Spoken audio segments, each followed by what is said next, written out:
Good morning, everyone. We're going to get us started today. I want to welcome you to part 4, miscellaneous applications for moving operations and bike and pedestrian considerations. In our introduction to the Minnesota Temporary Traffic Control Field Manual for Highway Workers webinar series.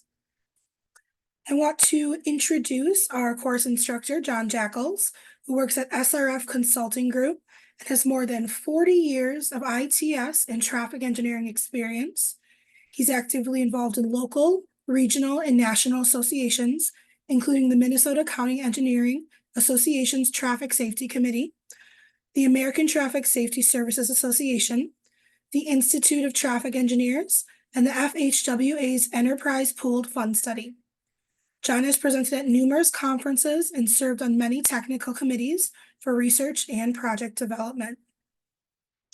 I want to remind you that today's webinar counts towards 0.25 Road Scholar Program Maintenance Certificate credits. And what you can do is you can go ahead and send me an email afterwards, and I will be sure to give you credit on your Road Scholar. All right, I'm going to turn it over to John to get us started this morning. Thank you, Samantha. Good morning, everyone. As Samantha said, we're going to talk about some miscellaneous applications for moving operations, bike and pedestrian considerations, and I've included some specialist things for flagging operations in this discussion today also. I encourage everyone that's participating, if you have any questions at any time, to type those in the question and answer section of this series, and Samantha will interrupt me so we can answer those questions and make sure that you can get the most from this webinar series that you can for your job.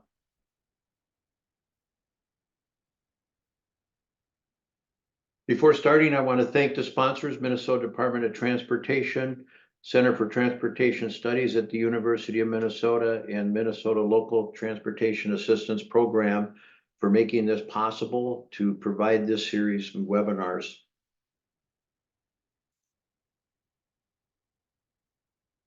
This is part 4 of this webinar series shown here, and we have one more next week of our flagging handbook overview. And you will note that in the field manual, when you look at that, the cover has a web address on it. That web address is no longer functional, so I've included the functional web address to get the field manual online.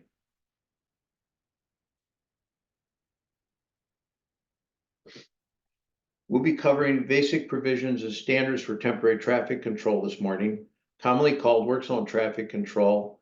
For miscellaneous layouts, a section shown here in the manual.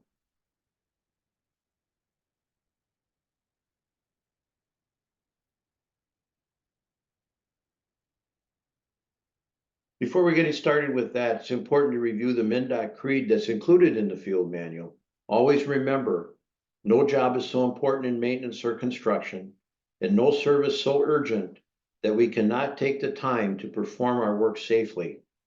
Whenever you feel unsafe or uncomfortable on the job site, please bring this to the attention of your supervisor or manager.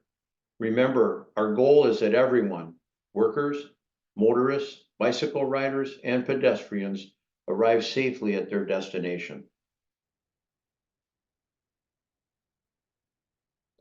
Minnesota Manual on Uniform Traffic Control Devices for Streets and Highways has been established to provide a uniform policy for all traffic control devices on all public streets, roads, and highways within the state of Minnesota. This manual was prepared pursuant to the authority vested in the state of Minnesota Department of Transportation as provided in Minnesota Statute Section 16906 Subdivision 1. It's very unique. Not many engineering standards are called out in the law. In fact, this is the only one in the state of Minnesota that's called out in the law. Standards prescribed within this manual may also be used by private agencies on facilities which they control. It's recommended that such be done so the meaning of traffic control devices is uniform throughout the state. The field manual is part of the Minnesota Manual on Uniform Traffic Control Devices that covers temporary traffic controls that are in place for 3 days or less. It must be remembered that the goal of temporary traffic control zone is to provide for safe and efficient movement of traffic around a location where the normal function of the roadway is temporarily suspended.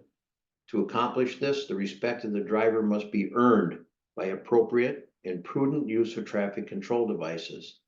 When work is not in progress or the hazard no longer exists, the temporary traffic control devices should be covered, turned away from traffic, or removed from the area.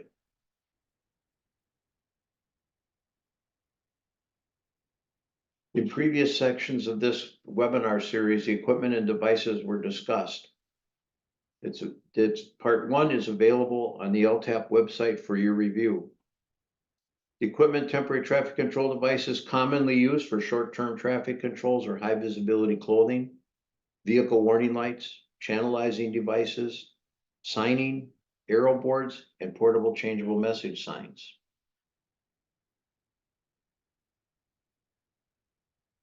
Miscellaneous layouts are shown towards the end of the field manual in the tab labeled miscellaneous layouts.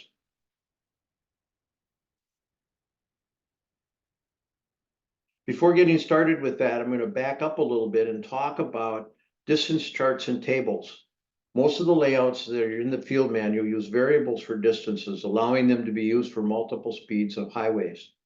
The main charts in the tables are spacing for stationary work zones, traffic control distance charts, components of mobile work zones, roll ahead distance charts, and let's take a quick look at those so you can become familiar with those charts.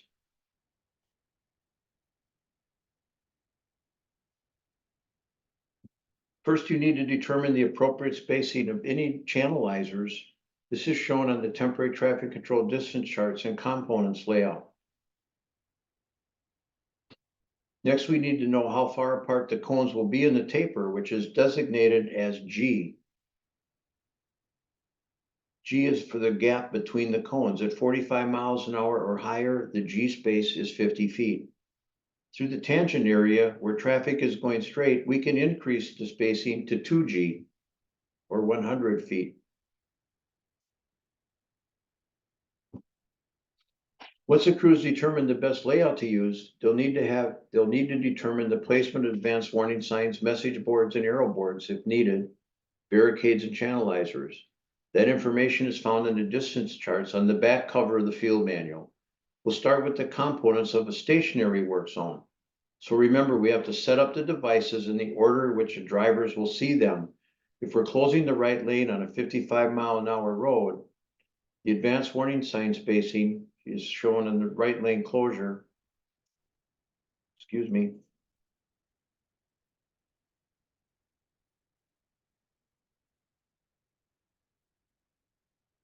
The merging taper is the longest taper and is designated with an L.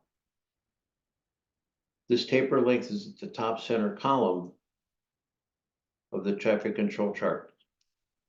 The next is shifting taper is 1/2 the length of L. Shown here in the table. The shoulder closure taper is 1/3 L, which is also shown on the table. There are 2 tapers that are not shown on the chart. The downstream taper, which is always 100 feet when used, and the 2-way traffic taper for flagging operations. It's not based on the speed. It's always 50 feet with 5 equally spaced traffic control devices. Notice that there's a 3 alongside in the notes.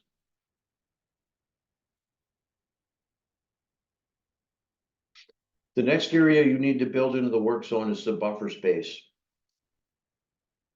The area from the end of the taper to where the workspace begins. This area should be left completely empty so that if a vehicle gets behind the cones, they'll have time to stop before hitting anything inside the workspace. In some instances, such as on city streets, there just isn't enough room to build in a buffer. So in those cases, the buffer is optional. But whenever there's enough room to build in the buffer, it's for everyone's safety. As you look at the layouts throughout the manual, you will see various letter designations such as A, G, and L. You won't ever see D for decision site distance on the layouts. This is because the distance varies at every location. Let's talk a little bit about decision site distance. Decision site distance is defined as the total distance traveled during the length of time required for a driver to detect an unexpected or difficult to perceive information source or hazard in the roadway environment that may be visually cluttered, recognize that hazard or its potential threat, select an appropriate speed and path, and initiate and complete the required maneuver safely and efficiently. In the field manual, the decision site distance is used to determine the minimum distance required for the driver to see a flagger when flaggers are used, or to see the work area and layouts with minimal signing. It's also used to determine if an operation qualifies as mobile. The required decision site distance is included in the temporary traffic control decision site distance chart. Today we'll be talking about unpaved roadways, and for decision site distance in that case, the question you ask yourself is, am I visible from a great enough distance so that drivers will have time to respond?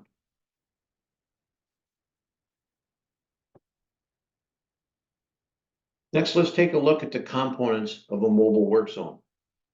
The decision site distance comes into play here also. The operation must move down the road at least a decision site distance every 15 minutes to qualify as mobile. As with stationary work zones, we're going to set this up in the order drivers will see the trucks. So the first shadow vehicle follows the vehicle in front with the distance of F, following distance. Subsequent vehicles are spaced the roll ahead, a minimum of the roll ahead distance, which changes based on the weight of the vehicle and whether that vehicle is stationary or moving.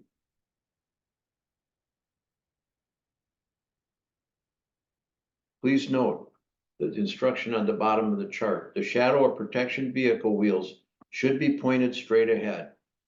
If they are impacted, the vehicle will move in the direction that the wheels are pointed.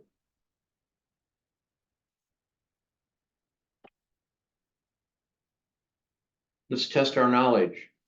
The decision site distance is the minimum distance required for the driver to respond to the presence of a work zone. Used to determine the minimum distance required for the driver to see a flagger, or used to determine if the operation qualifies as a mobile operation, or all of the above. All of the above is correct. All stationary work zones require a buffer space, true or false? That is false. It's recommended that buffer spaces always be used, but they're optional in some cases, especially on local low volume roadways where you don't have the space for that buffer space. There are three types of tapers. That is true. It's the lane closure taper, the shifting taper that's used just to shift traffic from one lane to another, and the shoulder closure taper.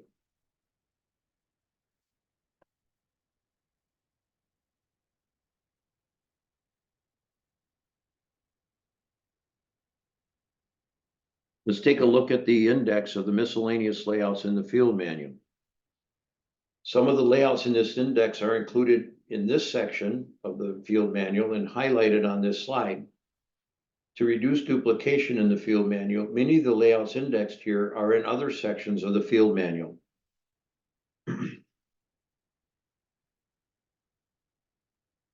Today, we're going to talk about layouts for different roadway types, road closures, bicycle considerations, and pedestrian control.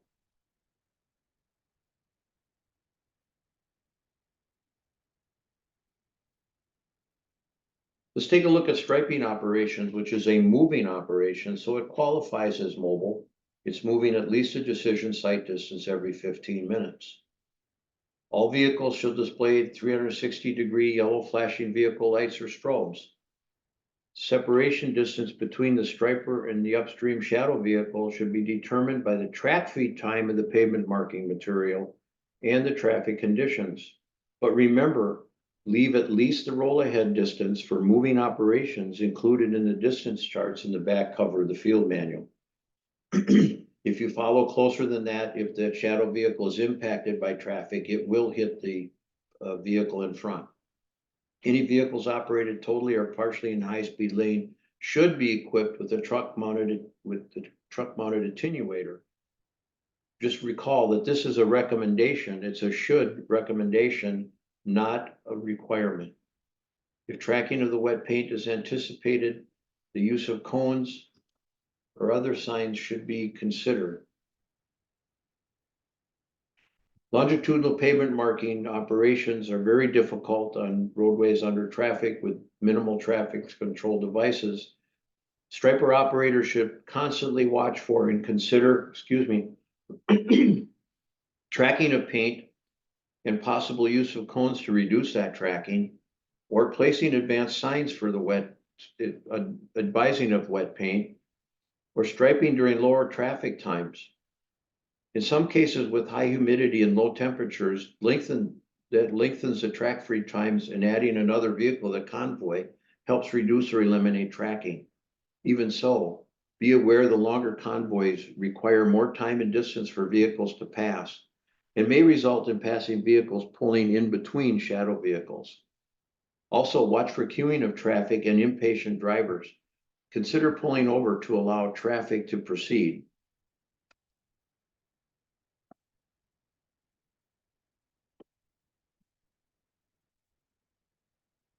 When working off the roadway, such as mowing operations, advanced signs and shadow vehicles are optional on lower speed and low volume highways. However, they're recommended where the decision sight distance is frequently restricted, or equipment consistently encroaches within 3 feet of the traffic lane. It is recommended that you document traffic controls you are using and the reasons why for future reference.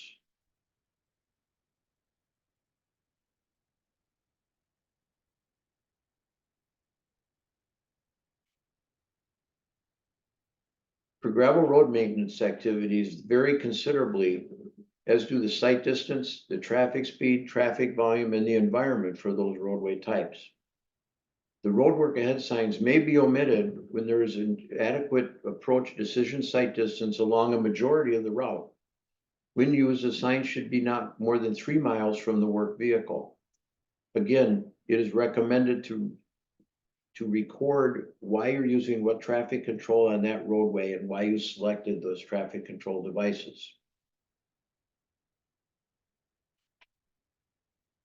For gravel road maintenance, there's not a one size fits all or a recipe for the traffic controls needed for that activity. The majority of the roadway system in the United States is unpaved.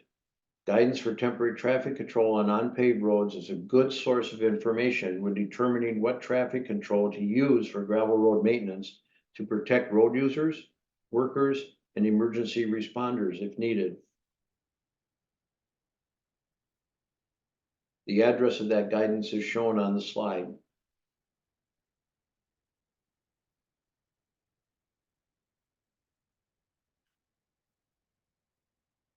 There are several layouts in the field manual that address flagging and some enhancements to flagging operations that I want to cover this morning. This layout contains many of the options with standards or recommendations when using a pilot car over longer sections of roadway. It's important to review all of these before deciding on what temporary traffic control scheme you use for your day. Each crew member must be aware of their job responsibilities, and it's recommended that you document the options selected for future reference. This layout references layout 16 for advanced signing and flagger setup. Approach signs are the same in both directions. They are not shown on this layout for simplicity. You may need additional flaggers to direct traffic when crossroad traffic consistently has multiple vehicles waiting for the pilot car. Layout 18 also provides guidance and indicate what channelizers are optional for use with pilot car operations.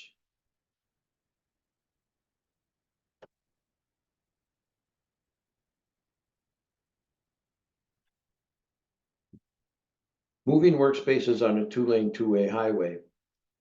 This layout provides for stationary flagging operations without the need to have workers reset all of the signs as they advance down the highway. They can put them out ahead of time and set them up as they proceed down the road. This layout allows the work to cover 3 miles before the advanced signs need to be relocated. The table shows which signs are displayed during which time period. For example, time period 1 requires sign C and sign A in the locations shown. As work proceeds past sign A, it is relocated to position B. Again, when using this layout, it's very important for every crew member to understand and carry out their responsibilities.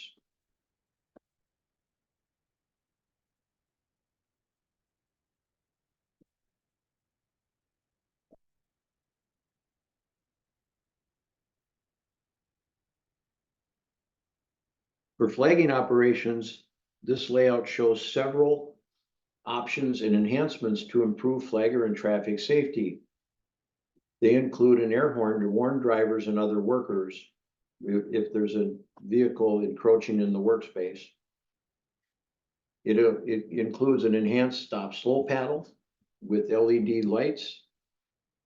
It includes enhanced flagger ahead sign with LED lights, creating a temporary island with channelizers and keep right signs to keep traffic in their lane in advance of the flagging station to prevent passing. It also includes portable rumble strips to alert inattentive and distracted drivers. Each of these enhancements can be used individually or in combination on any flagging operations included in the field manual. Again, it's recommended to document your decision on which enhancements to use and why you use those enhancements.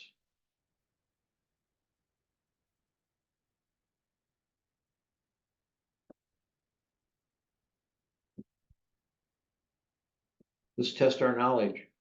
All gravel road maintenance operations require advanced warning signs. Use flashing beacons on the motor grader equipment. Require the same work zone traffic controls regardless of type of work being completed, or none of the above. Correct answer is use flashing beacons on motor grader equipment.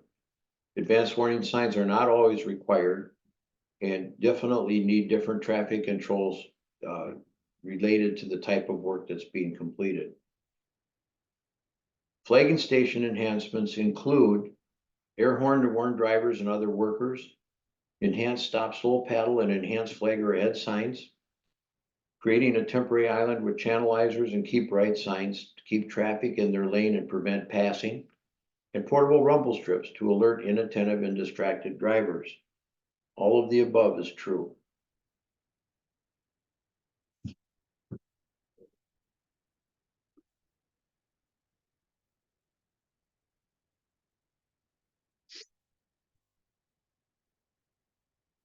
For resurfacing operations, use of the appropriate warning signs for the condition on the pavement, groove pavement, loose gravel, rough road is required. Consider delineating raised structures such as manhole covers. And layout 80 has requirements for bump signing.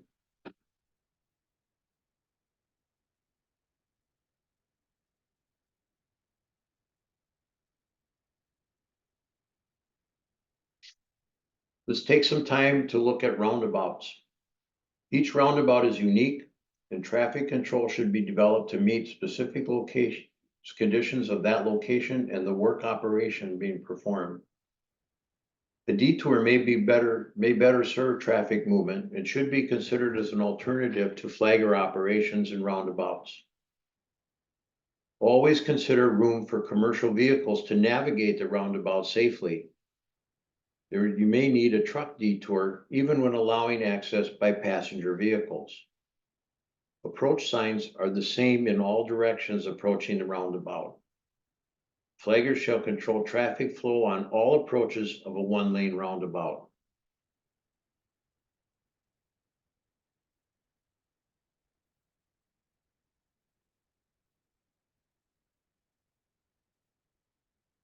Multi-lane roundabouts are often a bit easier to control for temporary work zones than a single lane roundabout. One lane can always be left open and be treated as a single lane roundabout. Even so, again, it's important to remember commercial vehicles need additional space for off-tracking of trailer tires, and a truck detour might be required. There are many options and recommendations included in the notes for consideration when planning temporary traffic control for roundabouts. Again, it is recommended that you document reasons why you put the traffic control in place.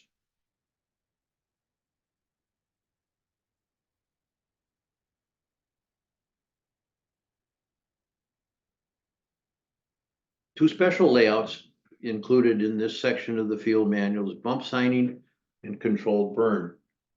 Please note the durations for each of these special situations. For bump signing, it's 3 days or less, but for the controlled burn, it's 12 hours or less for that layout. Also note that the bump signs may have to be replaced by a dip sign or steel plate signs if needed for that situation. Again, documentation of why you selected the different signing applications is recommended.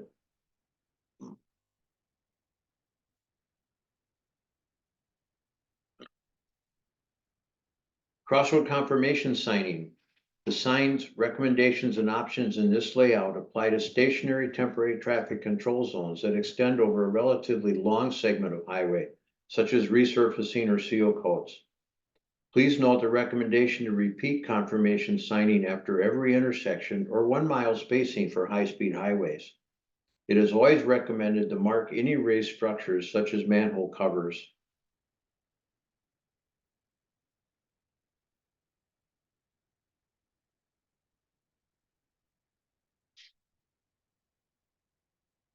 Let's take a little bit of time to talk about work zone speed limits. MnDOT has a work zone speed limit guide that's available on their website that covers speed limits on any work zone.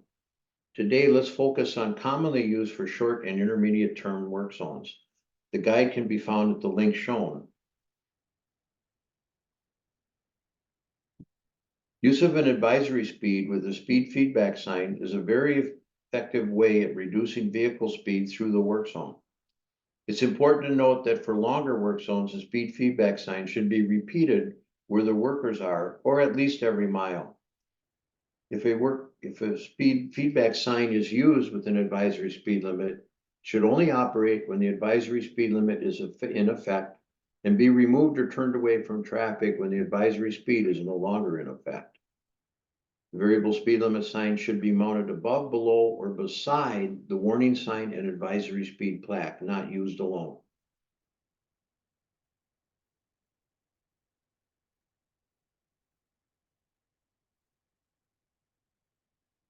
Speed limit in work zones when workers are present is contained in Minnesota statutes 169.14 subdivision 5D and allows or requires in certain conditions the governing road authority to authorize the use of reduced maximum speed limits in highway work zones without conducting an engineering or traffic investigation. A required workers present speed limit of 45 miles an hour shall be used on a road with an established speed limit of 50 miles per hour or greater, or when at least one lane or a portion of the lane is closed in either direction and the workers are present, with the following exceptions: on the side of a divided highway that does not include a temporary traffic control zone, where positive barriers are placed between workers and the travel portion of the roadway, where temporary traffic control zone devices are deployed for less than 24 hours, where a 24/7 construction speed limit is in effect, where there's different worker present speed limits established by the road authority. Aside from the required 45 mile per hour worker present speed limit, the local road authority may establish a different worker present speed limit value when workers are present.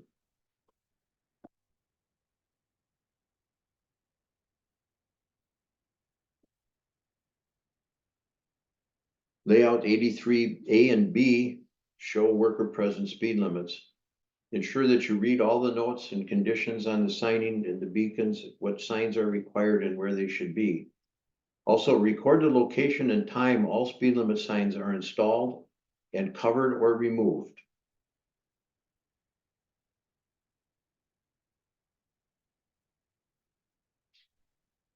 Worker present speed limit signs are required when the speed limit is 50 miles an hour or greater, the lane is closed, and workers are present. That is false. There are some exceptions to that, but they are required in many cases. Local road authorities may establish a worker present speed limit other than 45 miles per hour. That is true. Field manual layouts cannot be combined. You have to select a single layout for each work zone operation. That is false. Many of the layouts require using information from different layouts and combining them when determining your right temporary traffic control scheme.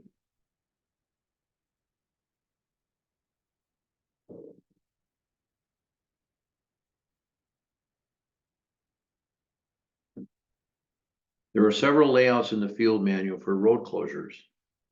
There are three main types of road closures contained. Special events with a duration of 12 hours or less for roads that have less than 400 vehicles per day and a speed of 30 miles per hour or less. Closures that remain in place for up to 3 days, and short 15-minute closures we'll discuss in the following slides. For all of these, a road authority should be contacted prior to closure and may also have requirements related to detours, additional temporary traffic control such as advance notice signing or public notice. For these two examples, barricades should span the entire roadway, including transversable shoulders. It is important to note that the MUTCD, Manual on Uniform Traffic Control Devices in Minnesota, requires that all signs, barricades, drums, weighted channelizers, and vertical panels be retroreflective, even if they're used during daylight hours. Painted barricades and signs do not meet this requirement.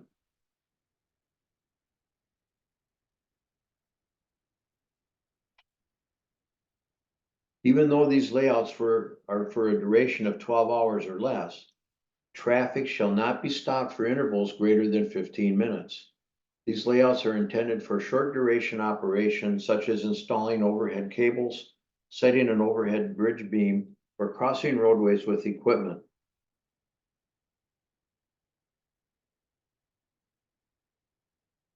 Again, these layouts are intended for short duration operations such as installing cables, setting a bridge beam, or crossing with equipment. And again, 15-minute stopping the traffic. You may want to consider use of law enforcement for these 15-minute stoppage. Layout 55 is for 1 hour or less using a mobile operation, so it's very limited to a single operation.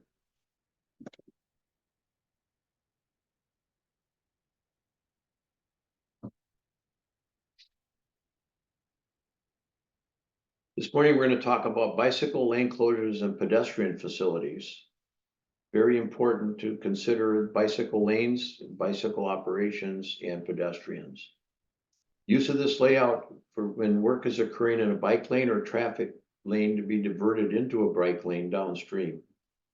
The road authority should be contacted prior to closure and may provide other requirements related to detours or additional temporary traffic controls. The designated bicycle lane should be maintained throughout the work zone if possible. On multi-lane roads with bicycle lanes or bikeable shoulders, one or more travel lanes may be closed or narrowed to maintain space for the bike lane. On-road bicyclists should not be directed onto a path or sidewalk except where such a path or sidewalk is a shared use path or where there's no practical alternative. Avoid shoulder rumble strips when placing tapers for bike lanes.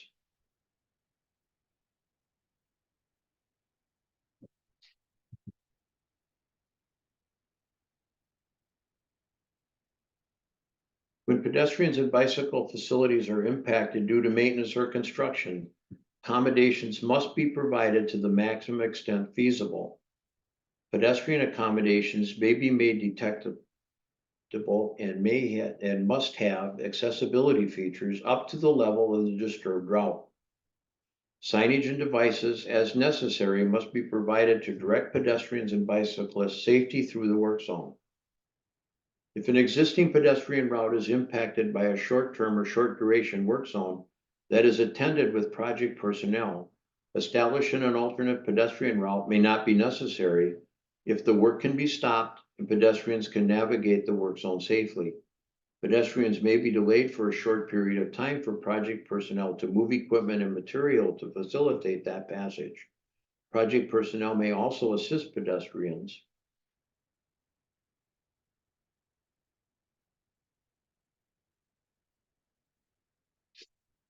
Detectable edges for long canes users shall be continuous and a 6-inch minimum above the walkway surface and have a color or marking contrasting with the walkway surface. The detectable edge around a portable sign stand should be placed in the walkway area, which a sign poses a hazard to the visually impaired pedestrian.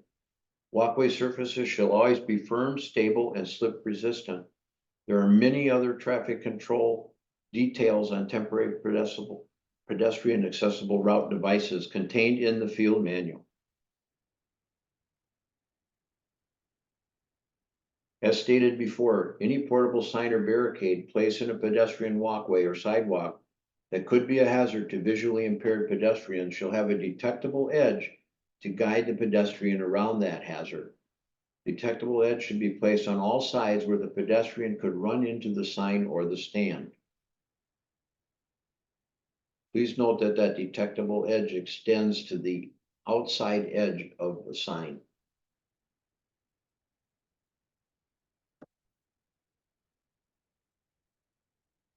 Layout 88A and B contain details on alternate pedestrian routes.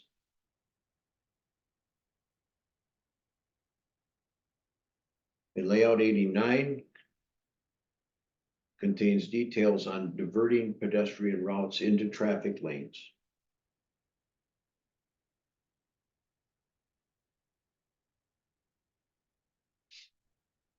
When closing a bicycle lane, it's recommended to divert the bicycles onto the sidewalk to keep them away from vehicle traffic. That is false. Sidewalk closures always require accessible access for all pedestrian detours. Detectable edges for long canes shall be continuous and 6-inch minimum above the surface and should be around portable sign stands when the sign is placed in the walkway. Temporary walkway surface shall be firm, stable, and slip resistant. Need detectable edges and a temporary walkway that's firm, stable, and slip resistant. Accessible access for all pedestrian detours is not required in all cases. It's required to match the existing facility.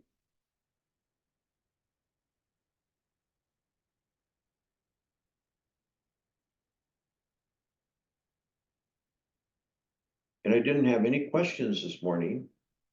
That concludes this portion of the miscellaneous layouts webinar series. Next week, we will have the flagging handbook overview. Are there any questions that came in, Samantha? No questions.